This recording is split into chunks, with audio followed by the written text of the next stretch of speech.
This is the Howie Silbiger Show on the True Talk Radio Network. Call 1-877-669-1292.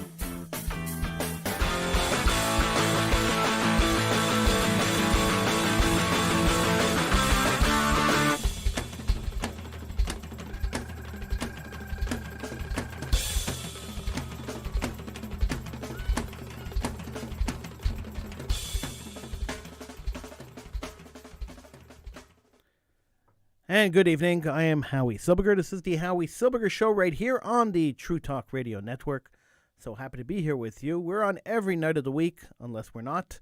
We're usually on at 10 o'clock. On Tuesday nights, we're on at 10, and then we're on again at midnight. So I'll be on now and then for an hour, and then I'll be back at midnight for another hour of Political Hitman, which airs live on True Talk Radio and on Israel News Talk Radio. Right now, we're live on TrueTalkRadio.com. You could download the app by going to any of the app stores and searching for the True Talk Radio Network app. You could, of course, call into the show if you want to do that. Numbers to call, 1-877-669-1292. And you're always welcome to, anytime you want, you could go to the website, TrueTalkRadio.com, and see the entire schedule of shows that air on the True Talk Radio Network. I don't normally talk about myself on this show. I've been doing this show for nearly 30 years, just about this is their 30th season, and I don't ever talk about myself because I think I'm just a vessel here. I'm just a vessel to give you information, and I really feel that talking about myself is pointless, and I'm not a narcissist, so I have no sudden urge to talk about myself. But tonight, we're going to talk a little bit about myself. Well, not necessarily about me, but about a situation that concerned me. Yesterday was if things had gone differently, yesterday would have been the 79th birthday, my father's 79th birthday. Now, my father died 6 years ago. He died from an incurable brain virus that he got. It was a side effect of some other health treatments that he got. And it was incurable, and it was inevitable that he was going to die from this ailment. In Judaism, they teach us, try to save a life you do what you can to save a life. If you can prolong a life, try to prolong the life as much as possible. And that's what we did. We fought to save my father's life. And it was a long battle. It was a tough battle. And I don't often talk about it because it was a painful battle. But we fought, and we took him to every specialist in the world that could possibly see him, that could possibly help him. And we worked hard to save my father's life. There was one treatment that my father could have gotten that was an experimental treatment, and it wouldn't have necessarily saved him. It might have prolonged his life a little bit, but probably wouldn't have saved him. And we were stopped from that option. The government of Canada has a unit of the health department called Health Canada. Health Canada approves medication to be used in the country. It's important to have a regulatory body that approves medication to be used in the country. And the medication that my father needed, the experimental treatment, was from a very well-known medication that was tested millions of times in Canada and was approved in Canada for many different things, but not for the purpose that my father needed it for. And so Health Canada denied us access to that medication. Now, we had a doctor that was willing to administer the medication. We had his doctors that petitioned the government and said, hey, well, listen, the man is dying. This is his last hope. It's a Hail Mary. Maybe we could save him by administering this drug. And Health Canada said no. I bring this up not because I'm looking for sympathy or not because I'm overly nostalgic for a terrible story. It was extremely disappointing and extremely disheartening when the federal government essentially stopped us from using the last-ditch effort that we could have, and stopped us from the closure of knowing that you did everything possible to try to save a life. The federal government blocked us from that. So that's not the reason I brought this up. I bring it up because the idea that you could stand in the way of either saving someone's life or prolonging someone's life or helping other people is very prevalent in my mind every day. I'm very careful in the way I speak to people. I'm very careful in the way I present myself. It's very careful in the way I handle situations. It is extremely important to be that way. Now the government finally, months after we applied, months after we pleaded, and after we went to the CBC and had a CBC report done, a television report, national CBC television report done on the story, that they were blocking us from using this drug. The government did a U-turn and allowed us to use the drug, but it was too late. My father was already on his deathbed, and it was just hours later that he died. So we got the approval to use the experimental drug months after we asked for it, and just hours before he died. The government, I had vowed at the time, not vowed, but I had said at the time that I was going to work and petition the government to change this draconian rule, this crazy rule that these experimental drugs can't be used. It was changed in the States just last year, and I'm hoping that the Canadian government takes action. So far, it's promising. They've already loosened the rules and they've changed the procedure, so it's promising that other people won't be in the position that we were in that where there's a drug available that could be used and that was disallowed. This kind of action brings me to think, and I kind of relate everything to this now. When I talk about Canadian politics, Quebec politics, when I talk about politics in general, I kind of relate everything to this situation. I had tweeted out to the health minister and to my local member of parliament. I asked him the question why the government is trying to kill my father at the time. I got a response from the member of parliament. The health minister refused to answer me and refused to meet with me. But the member of parliament answered me and said to me, if you tweet something like that again at me, I won't help you at all. So he was more concerned about his image than he was about saving a life. It's infuriating when you think about it. It's infuriating. This all came back to me yesterday, which was my father's birthday. It all came back to me, and I started thinking about it, and I started thinking about how infuriated I was by that situation. And then I started expanding my mind. I started expanding, and started thinking about other things, and thinking about this new bill that was just passed, Bill 96 in Quebec. And think about how infuriated I am about this bill. So there are multiple things about the bill that get me extremely worked up and extremely angry. And I have to vocalize it, because if I don't vocalize it, it's just going to build up in me. I'm extremely angry about this bill. Now, the first thing I'm angry about is that French people are being oppressed. This upsets me about all the language laws in Quebec. They don't necessarily affect, in a great part, the English community, although the media and the English community like to pretend that they do. They limit the French community from taking part in world politics, in world business. They limit the French people from expanding outside of Quebec. The idea is to keep everyone insular, to keep the young people in Quebec.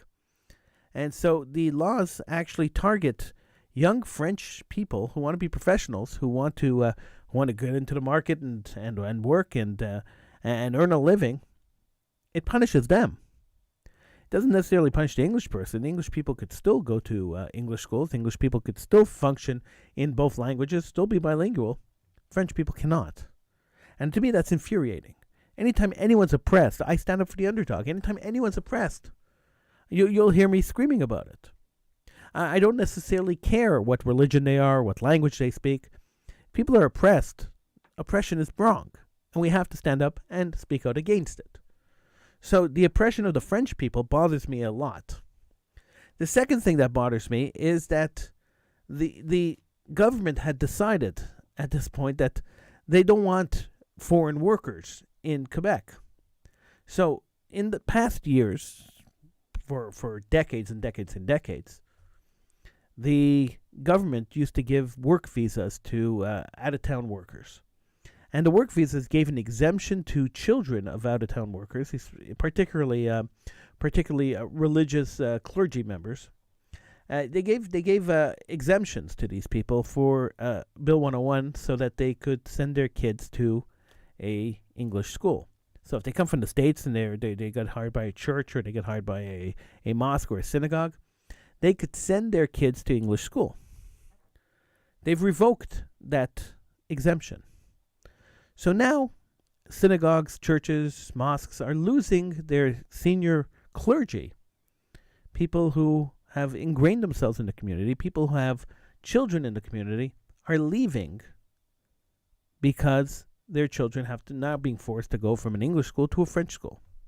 It is completely wrong. It is a draconian law that is completely and utterly unacceptable. So the law makes me angry, but what makes me angry even more is the politicians that are pretending to stand on the side of the oppressed, but are really the oppressors. It infuriates me that they think that the population is stupid enough to believe that when a bill is passed in the Legislative Assembly of Quebec, they like to call it the National Assembly. When a bill is passed in that legislative body, that somehow it is a unanimous bill, that there's opposition to it. There generally is not opposition to it. So a bunch of people will vote against it, but not enough people that will stop the bill from passing. And this has been true for all the language legislation that has been passed. In fact, some of the language legislation, some of the most harshest language legislation passed was legislation that was passed by the Liberal government of the times, who claimed to stand for the English community and pass draconian laws which oppressed the English community. And yet, here we are, English people. I'm starting to hear grumbling now, and we've heard this kind of grumbling before. I'm starting to hear grumbling that English people are going to start leaving the province, that corporations are going to start moving away. English people are going to start leaving the province. I've been asked if I was going to stay numerous times. Many of my friends have asked me, "Are you going to stay? Are you going to go? What's the story?" And the truth is, I can't even answer honestly. Look, I have I have a day job. My day job, I'm a principal of an elementary school. I could theoretically find the same type of job somewhere else. My education comes with me, and that's one thing that nobody can steal from me is my knowledge, my education, my experience. So that could come with me. True Talk Radio is based in Croatia, so our servers are in Croatia. The equipment I have here could be packed up and moved anywhere I go. As long as I have an internet connection, we are good to go. So I don't really have an issue moving away from Quebec. It doesn't change anything in my life. My life would continue almost exactly the way it's going right now, just in a different location. So that doesn't really scare me. It doesn't scare me that if I have to leave, it doesn't scare me. What scares me is that we are moving into a fascist society that's going to force me to leave, both federally and provincially. We are moving into a fascist society. And this is the scary part, that we are all sitting back and we're allowing this to happen. We are sitting back and allowing our governments to become fascist dictators. There's no mass riots in the street. There's no people on the radio screaming and yelling. No people on TV screaming and yelling.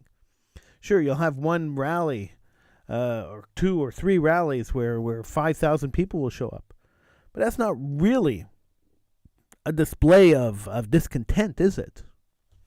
In a city of a couple of million people, 5,000 showing up is not really a number that is going to impress anybody or show any semblance of discontent.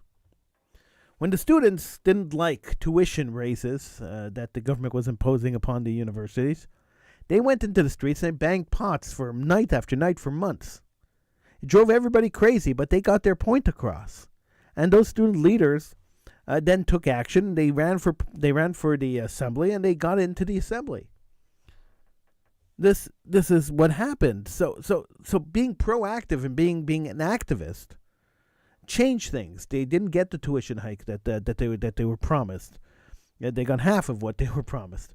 But it wasn't the full tuition hike because they protested, and enough of them got into the street and made enough noise that people started to listen, that the government started to listen.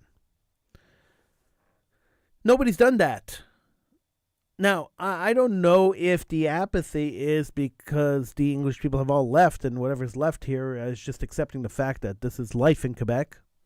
I don't know if the case is that that people just don't care. Maybe I'm one of the few people who actually care about this. But I know that it is unfair. I know that it is not right. And I know that it should be protested and it should be challenged. I'm glad the English Montreal School Board announced today that they were going to challenge this draconian, terrible law, or at least parts of the law. I'm glad that Julius Gray said he was going to challenge part of the law. And I'm glad some other institutions have gotten up and said that they were going to challenge the law in court. What really has to happen, and let's be honest, and nobody wants to touch this, nobody wants to talk about this. What really has to happen is a constitutional review. What has to happen is a constitutional amendments to the Constitution. They have to change the Constitution of Canada. And I know opening up a constitutional battle, we saw it twice before. We saw Meech Lake, we saw Charlottetown, and those constitutional battles didn't really work out all that well for anybody. We saw what happened there in the late 90s. But we have to do this, and we have to get rid of this notwithstanding clause. Now, for those of you who don't know what the notwithstanding clause is, let's go over it because it's an important thing to know. The notwithstanding clause basically allows a province, any province in the country, so it's not only Quebec, any province in the country could use the notwithstanding clause to override. They could pass a law that overrides the Charter of Rights and Freedom, the Canadian Charter and the Provincial Charter of Rights and Freedom. So, essentially, they could say, all right, you have the right, according to the Canadian Charter of Rights and Freedoms, for freedom of expression. I'm just going to use this as an example. Freedom of assembly. It's one of the first rights you have in the Charter of Rights and Freedoms. You have that right, but we're taking it away from you, and we're going to use the notwithstanding clause, which means that we override the Charter, and you have no recourse. You cannot challenge it in court. You cannot fight it. That's it. You're done. You're done. That's it. The law's passed, and that's all you got. Do you find that scary? I find it scary. So I thought it would be an interesting exercise, and I don't know how many people have done this, but I thought it would be a very interesting exercise to take a look at the Charter of Rights and Freedoms and some of the rights and freedoms that could be overrun by the notwithstanding clause. So it starts off with the clause number 1. The Canadian Charter of Rights and Freedoms guarantees the rights and freedoms set out and subject only to such reasonable limits prescribed by law and can be demonstrably justified in a free and democratic society. So here are your fundamental freedoms that could be overridden at any given time by the notwithstanding clause. Everyone has the following fundamental freedoms. A, freedom of conscience and religion. B, freedom of thought, belief, opinion, expression, including freedom of the press and other media of communication. C, freedom of peaceful assembly. And D, freedom of association. So, now, when I say that Canada has become a fascist country and the Liberal government of Justin Trudeau has turned it into a fascist country, we take a look at the fundamental freedoms, the guaranteed freedoms. Now look at the democratic rights in 1 second, but look at just the fundamental freedoms, and think about this for 1 second. As I'm going through this again, think about the trucker protest, the COVID trucker protest, the truckers' convoy that landed in Ottawa, and what happened to those poor people who were part of that convoy. So here, let's try this again. Everybody has the following fundamental freedoms. It's the clause number 2 in the Canadian Charter of Rights and Freedoms. A, freedom of conscience and religion. B, freedom of thought, belief, opinion, and expression, including freedom of the press and other media of communications. C, freedom of peaceful assembly. And D, freedom of association. So, when we look at the COVID truckers convoy that was taken apart, and everybody was arrested, and people's animals were euthanized, and people's children were put into foster care by the Liberal government. Let's take a look at how the Liberal government violated these fundamental freedoms. So, the freedom of thought, belief, opinion, and expression was violated because anybody who thought that they could oppose the Liberal government and their COVID policies were arrested. Anybody who went to speak out against it were arrested. Their bank accounts were frozen. Their businesses were ruined.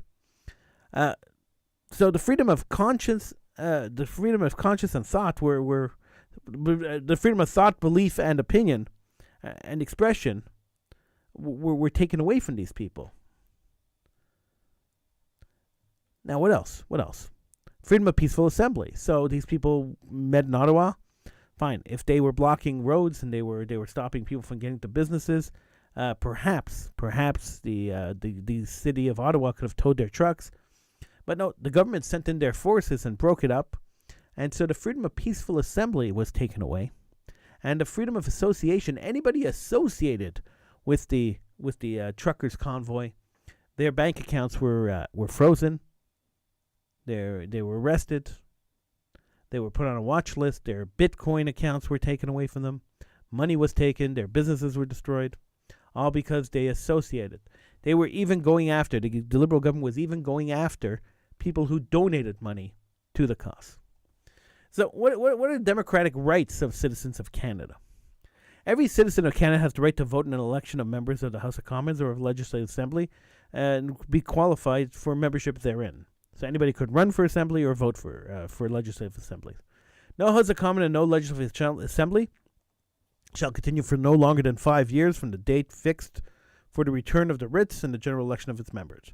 In time of real apprehended war, invasions, or insurrection, a House of Commons may be continued by Parliament and a legislative assembly may be continued by the legislature beyond 5 years, if such continuation is not opposed by the votes of more than one-third of the members of the House of Commons. There shall be a sitting Parliament and each of legislature at least once every 12 months. Okay. Every citizen of Canada has the right to enter, remain in, and leave Canada. Every citizen of Canada and every person who has the status of a permanent resident of Canada has the right to move to and take up residence in any province to pursue the gaining of a livelihood in any province. The rights specified in subsection are subject to any laws or practices of general application to force and province other than those that discriminate against people primarily on the basis of providence or present of previous residence, or any laws providing for reasonable residency requirements as qualifications for the receipt of publicly funded social services. So let's take a look a little closer at that one. Every citizen of Canada has the right to enter, remain in Canada, or leave Canada. That was taken away from us during the COVID scare, during the COVID craziness, when the borders were closed and we weren't allowed to leave or come back to Canada. Every citizen of Canada, every person has the status of permanent resident of Canada, has the right to move to and take up residence in any province and pursue the gaining of a livelihood in any province. Is that the case in Quebec? Could you pursue the gaining of livelihood in the province? Well, it depends on what your profession is and depends on what your religion is. And that's really where it lies. That's really the problem. If you are a Orthodox Muslim, if you are a practicing Muslim and you are a practicing Jew, and you wear and you're a female and you wear a headdress as a Muslim, or you're a male and you wear a yarmulke as a Jew, or a kippah as a Jew, you cannot pursue livelihood in the province of Quebec because of Bill 21. Bill 21 stops people with any religious headgear or any religious symbols, they call it. Any religious symbols.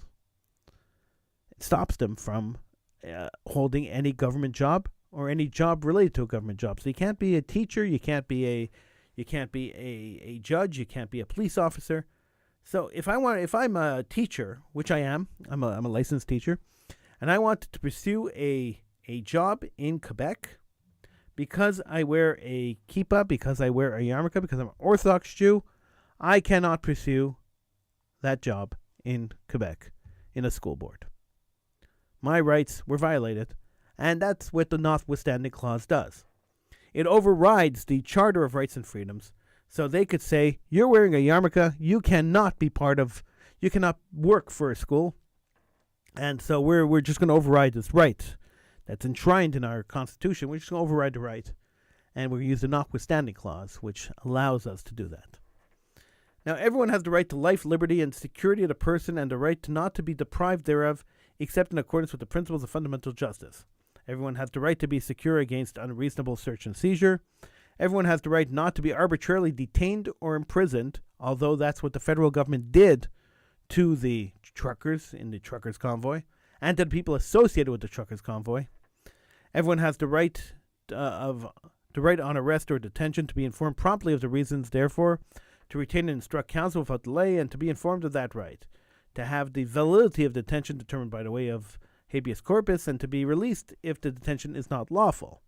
Any person charged with an offense has the right to be informed without reasonable delay of the specific offense, to be tried within a reasonable time, not to be compelled to be a witness in proceedings against that person in respect of the offense, to be presumed innocent until proven guilty according to law in fair public hearings by an independent and impartial tribunal, not to be denied reasonable bail without just cause, except in the case of under military law, and so on and so forth. So these fundamental laws that are guaranteed, enshrined in the Canadian Charter of Rights and Freedom, can be overridden at any time by any province that wishes to pass a law that is going to subjugate their population and violate the Charter of Rights and Freedom by using this act called the Notwithstanding Clause. Now, the Notwithstanding Clause was put into the Constitution on the assistance of Quebec. It was put into the Canadian Constitution in 1980 when the Canadian Constitution was ratified here in Canada. It was put into there on the insistence of Quebec. Quebec refused to sign it unless there was in there. And the purpose of the Notwithstanding Clause, which was given to all the provinces, not just Quebec, was essentially that we don't have to respect the citizenship of Canada. So, because we know that this clause has been abused, it's been abused in Quebec numerous times, it's been abused in Ontario numerous times, Saskatchewan used it once, Alberta used it once, and because we know governments will use this clause to bypass human rights and to bypass given rights by being born in Canada, you're given rights, we should insist as a population that this is removed from the Constitution. We should insist that the Charter of Rights and Freedom, whether it be the Canadian Charter or the Quebec Charter or any provincial Charter of Rights and Freedom, takes precedence over any law that is passed. We must insist on this. Now, why we haven't insisted on this in the past, why nobody's really kicked up a fuss about this in the past, is beyond me. And I'm sure some people have yelled about it, and I'm sure that this has come up. I'm positive it has come up. There are smarter minds out there than I am, much sharper people out there than I am. But why we're not screaming and yelling that they have this draconian power, this dictatorial power to override our rights and freedoms, and why there aren't mass protests in the street is beyond me. I don't understand it. Now, if you do, you could call in 1-877-669-1292, or if you're watching on social media, you could type into the chat box and it'll pop up my screen. If you could understand why nobody is screaming and yelling that our rights are being taken away from us, legally taken away from us, maybe you could explain it to me. I don't understand it. I don't understand how people are sitting back and saying nothing. And the few people who are standing up, it's very weak voice. There should be hundreds of thousands of people in the street. People should be protesting in front of the Legislative Assembly in Quebec City, the National Assembly in Quebec City. People should be protesting there on a daily basis. Hundreds of thousands of people should be going down to Quebec City to protest. Yet that's not happening. And I don't understand why. Unless I'm totally off base, which is possible. I've been totally off base before. And this is an acceptable situation to everybody in Quebec. If that's the case, and Quebecers like being oppressed, well, then what am I talking about? Then why do I care? It doesn't really affect me much. I'm an English-speaking Quebecer. I'm what they call a historic Anglo, because now we have a two-tier society. We have historic Anglos and non-historic Anglos, people who have rights and people who don't have rights. So we live in a two-tier society now. That was another creation of this Bill 96. So because I fall into the category of historic Anglo, it doesn't really affect me much. So why am I screaming? Why do I care? But I do. I care only because I don't think oppression of anybody is justified. I think as a Jewish person, I understand oppression pretty well. And I think that we have a fundamental responsibility as human beings to stand up for people who are being oppressed. 1-877-669-1292. That is the number to call. Get in on the conversation here on the Howie Silbiger Show, right here on the True Talk Radio Network. 1-877-669-1292. So how do we solve this problem? Well, we can't go to our politicians because our politicians are all in on the racket. That's the whole thing. The thing is that we gave up. We completely gave up our rights during the COVID scare. We allowed the media and the government to cow us into giving up our fundamental human rights. And the more rights we gave up, the more power the government took. Until it got to a point where the government felt that they could just step all over us, they could just steamroll us, and there would be barely a whimper. The COVID scare, was so effective, is so effective, that there are still people who walk down the street by themselves wearing masks. Their chances of catching COVID on the street by themselves is 0%. Yet there are still people walking down the street wearing masks. People driving alone in their cars wearing masks. That is how effective the media campaign that the government ran when it came to COVID was. It's going to take years to deprogram these people. So once we gave up our fundamental rights, once we gave it up and we said, okay, government, you take our rights. You take them. We don't need them anymore. Once we did that, then the government said, thank you. And you think they're going to give it back to us? Do you think they're not going to take advantage of the fact that we are complacent and we are totally subservient to the government? Of course they're not going to give it back to us. Never. We're never going to see them again. At least not to the way we saw them before. Scary situation? I agree. I'm Howie Silbiger. It's the Howie Silbiger Show right here on the True Talk Radio Network.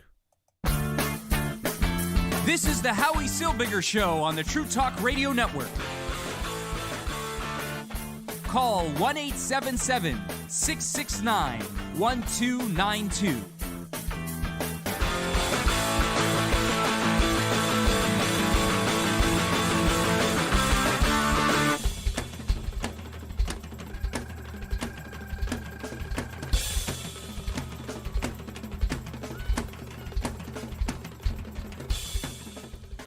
So we live in a crazy world. We know we live in an insane world, a world that is getting crazier and crazier as time passes. And I see stories like the one I'm going to talk about right now that just blow my mind. I really just don't. I don't know. Maybe I'm getting old. I think that's what it is. I think I'm getting old, and I just don't understand any of this stuff anymore.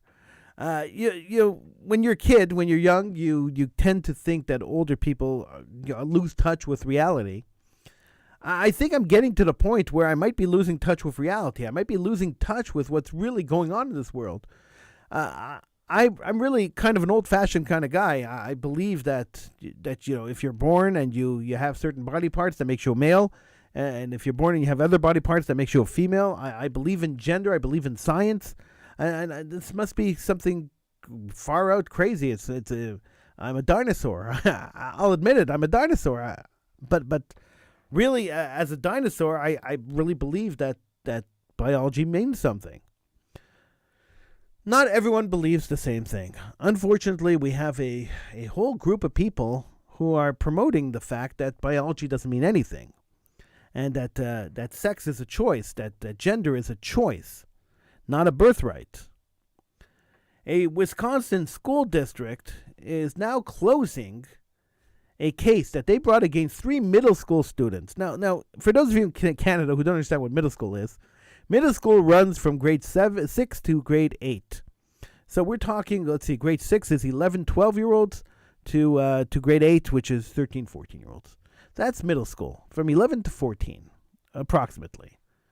Not even 14, probably 11 to 13. So 11 to 13-year-old kids. Say, Wisconsin School District is closing a Title IX inquiry into 3 middle school students who were accused of sexual harassment for using improper pronouns. You heard me right. Improper pronouns. So, because they called somebody a he instead of a she, or a she instead of a he, or a they instead of a them, or a them instead of a thy, and a thy instead of whatever, these kids were facing a inquiry. They were being investigated. Here's the quote. "We have issued clear directives and expectations to all students involved in this matter for the purpose of preventing bullying and harassment and ensuring a safe and supportive learning environment for all of our students," the Kiel District said. "Based on these actions and pursuant to district policies and procedures, the school district considers this matter closed."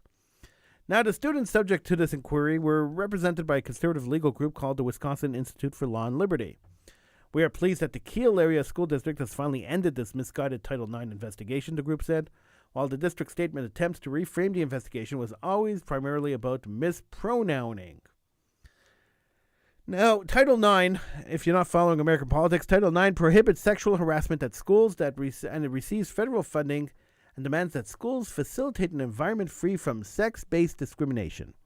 It states that no person in the United States shall, on the basis of sex, be excluded from participation in, be denied the benefits of, or being subjected to discrimination under an education program or activity receiving federal finance assistance. Now, the district may not be willing to admit it publicly, but it has recognized that there is no legal basis to demand that our clients refrain from mispronouncing other students, the legal group continues. Wisconsin Institute for Law and Liberty also said it will ensure that the inquiry is erased from the students' academic records. Now, so what happened? So one of the little boys, and he couldn't have been older than 11 or 12, was interviewed on Fox News yesterday. And I watched the interview because I find this case extremely fascinating. So I watched the interview, and the boy said that he was confused. There was obviously the person who was mispronounced was obviously a woman. It was obviously a girl in his class. Now, the girl wanted to be called they instead of she. And the boy said that he got confused because she's a girl. And normally, in a normal situation, in a normal world, in a world of people who accept science and accept biology, she would be the appropriate way to refer to somebody. So he tried, he said, to refer to her as they, which is the pronoun that this person chose to use, because of course somebody could be plural for some reason. And he forgot. And halfway through the day, he was talking to her and he referred to her as a female. He used the pronoun she. And the person flipped out and reported him, saying he was sexually harassing her. And he got expelled from school. And an investigation was opened. And he had to get lawyers. And they had to defend him, because he referred to a female student as she. How ridiculous has our world gotten? How crazy have we gotten? How have we forgotten the normalcy of living together? I blame it on social media. I blame it on social media, devices, phones. This is what I blame it on. All this craziness I'm blaming it totally on social media. Before social media, it was quite obvious that a man was a man and a woman was a woman.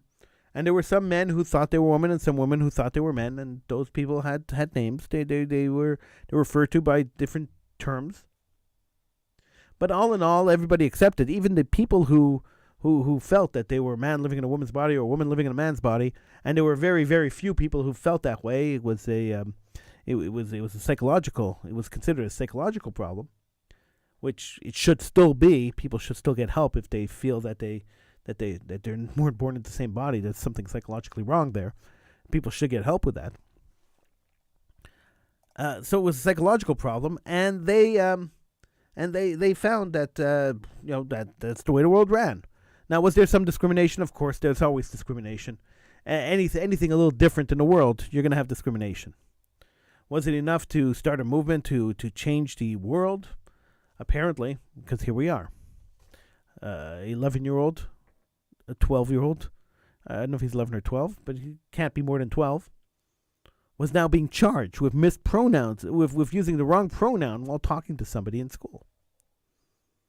Now, if you thought that freedom of speech was paramount, that people had the right to speak their minds and to express their opinions, and let's assume the boy said he made a mistake, but okay, let's go the other way. Let's say that the boy did not make a mistake, and that he actually intentionally referred to her as a female. Is that wrong? Is there something wrong with that? Do we have to bow and placate every crazy whim that somebody has? In today's world, we do. It's unfortunate, but that's the world we live in today. Like I said, I'm an old school guy. I'm pretty draconian when it comes to this stuff. But at the end of the day, that's what everyone's expecting you to do, right? You have to bow. You have to bow to the whims and to the will and the whims of any given person. There was I was doing student internships a little while back when I was finishing my latest degree, and I had to do a couple of internships. So I went to work in a school. And the school I went to work in was a French school out in the middle of nowhere. They sent me about 45 minutes away from my house. I had to go there. And I went there, and I was just getting there. It was a couple of days into the internship. I was there for a few days. And I'm speaking to the coordinating teacher. So it's a teaching internship, and I was speaking to the coordinating teacher. And I say to the coordinating teacher, hey, listen, I'm really happy to be here. It's a nice school. The kids seem nice. The school's a very big school. It's a nice school. Maybe I can get a job here afterwards. I was dreaming at the time. Bill 21 hadn't passed yet, so I was dreaming I would be able to get a job with my keep on, but that never happened. And the teacher looks and sees that I'm wearing a kippah, and she says to me, "Oh, you're an Orthodox Jew." And I said, "Yeah, I am." And this is where I expected the problems to start. The second they notice, oh, you're an Orthodox Jew. Oh, okay, you're Jewish. And the second that starts, then I'm expecting a problem. And I said, yes, I am. And she says to me, what do you think about transgenders? And I looked at her and I said, I don't understand the question. And she says, well, we have a transgender student. Does that bother you? I looked at her again. I said, I don't understand the question. Why would whatever a student is doing, whatever problems a student has, or whatever issues a student is working with his or her way through, why would that bother me? I don't care if a male student comes into class wearing a dress or a female student comes into class wearing pants. It doesn't bother me. I don't care. I'm here to teach them. So I'm here to teach the subject. I'm not involved in the personal lives of these students, so I really couldn't care less what's happening in the personal lives of these students unless it affects their academics. She says, I like that answer. I said, great. I went home, and about 10 minutes after I got home, my phone rings, and it is the supervisor of the internship telling me I've been thrown off the internship. And I said, why was I thrown off the internship? I don't understand. What happened? And the answer was, you're anti-transgender. Now, I had the conversation maybe an hour before with the teacher saying, I really don't care what this student is. And now I'm being accused of being anti-transgender. I didn't know that was a crime to start with, but now apparently it is. And I'm thrown off the internship. And in the program I was in, if you're thrown off the internship, you're basically out of the program. So I called the supervisor. I was talking to the supervisor. I said, where did the school get anti-transgender from? I don't talk about this stuff with anybody. I really don't care enough about the topic to talk about it. So why would I be considered anti-transgender? And the answer was they found an article you wrote on the internet somewhere, and it's clear from the article that you're anti-transgender. So I was curious what article I had written. I remember writing an article years and years before. I was curious what article it was, and I went and I found the article. It was actually on my website. I happens on HowieSilbiger.com. There was an article. Okay. I read the article. The article was basically a review of some medical journals. It was written for one of the newspapers I was writing for at the time. It was a review of some medical journals that concerned the transgenderism at the time. Bruce Jenner was transgendering into whatever he became, and it was a study on that case, on the Bruce Jenner case, and whether it should be accepted into mainstream or whether Bruce Jenner should go and get medical help. And I looked at a bunch of different medical studies and examined those. Because I did a survey of medical studies and I presented the results and the opinions of the doctors of these medical studies, I was thrown off this internship. Now, when I threatened to sue the university, they reversed their course, and then COVID came along and the internships were canceled anyway, and anyway, life goes on.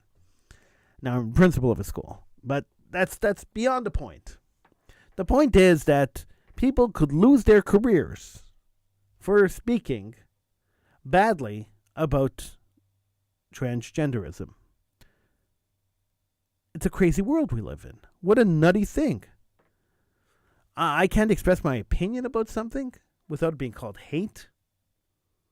I express my opinion about a lot of things. People accuse me of hating all the time. I don't hate anyone, but I have strong opinions on a lot of different subjects. So if I say that I hate the fact that there are people living in Israel who want to kill Jews, does that make me anti-Palestinian? I'm not anti-Palestinian. I couldn't care less about the Palestinians. I wish them the best of luck in their own country. I wish that they would go to their own country, form a country called Palestine, and I wish them the best of luck.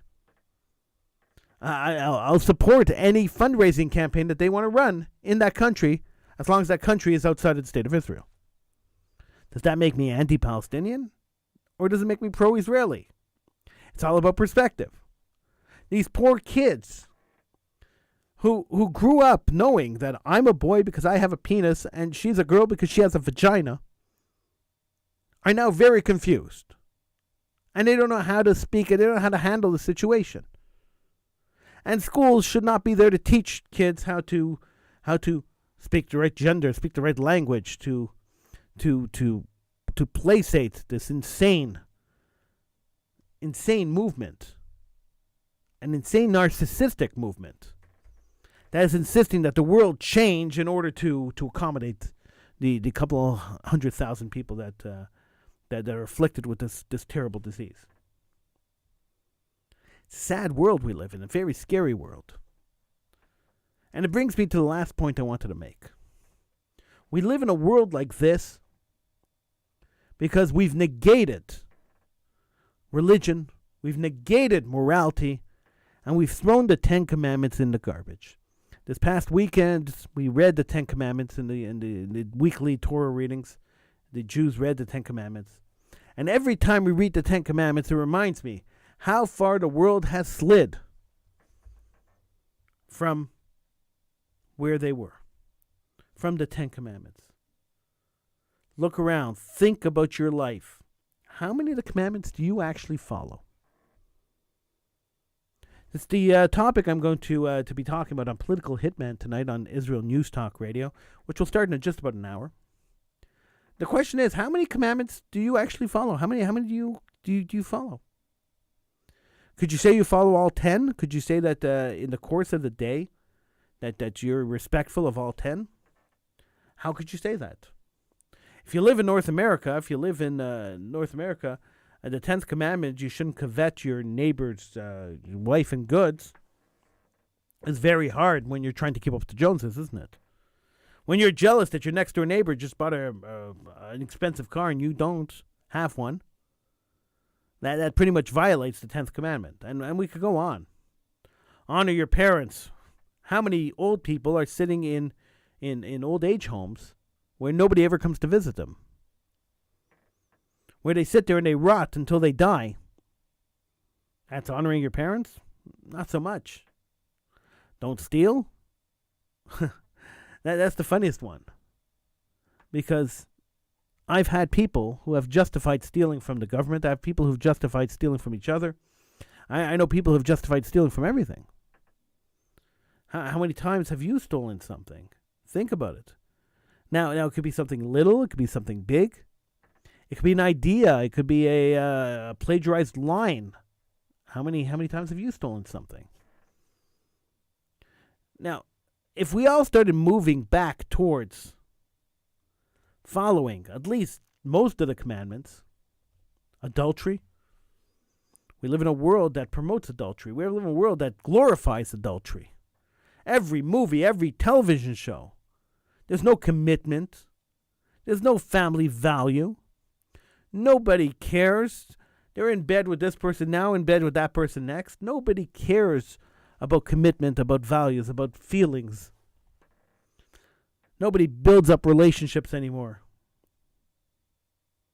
We live in a world devoid of morality. We live in a world devoid of any semblance of structure. Society used to be a structured society. People used to live in a context of some kind of moral box. That has all disappeared, has dissipated. We have thrown the morality, we have thrown religion, we have thrown the Bible into the gutter and stomped on it and sprayed it with sewer water. Now, if you think I'm exaggerating, look around. Thou shalt not kill. Do you know how many people were killed in the last weekend in the United States in mass shootings? Look up the number. It'll shock you. We got to start getting back to some semblance of normalcy. We have to start backing up. We have to start realizing that we're raising generations of people who are growing up with no moral compass. These are the people who will be ruling the world, people leading the world when you and I are old. No moral compass. No care for morality, for religion, for God. Is that the world you want to live in? It's definitely not the world I want to live in. I'm Howie Silbiger. It's the Howie Silbiger Show right here on the True Talk Radio Network. Feel free to join me again at midnight. That's right, in just about an hour. I'll be back with Political Hitman here on Israel News. On Israel News Talk Radio. It'll also be here on TrueTalkRadio.com. I'm going to go now, and when I come back in an hour, we'll continue the conversation. Until then, I bid you a good night. I'm Howie Silbiger. This is Political Hitman. No, it's not. It's the Howie Silbiger Show right here on the True Talk Radio Network.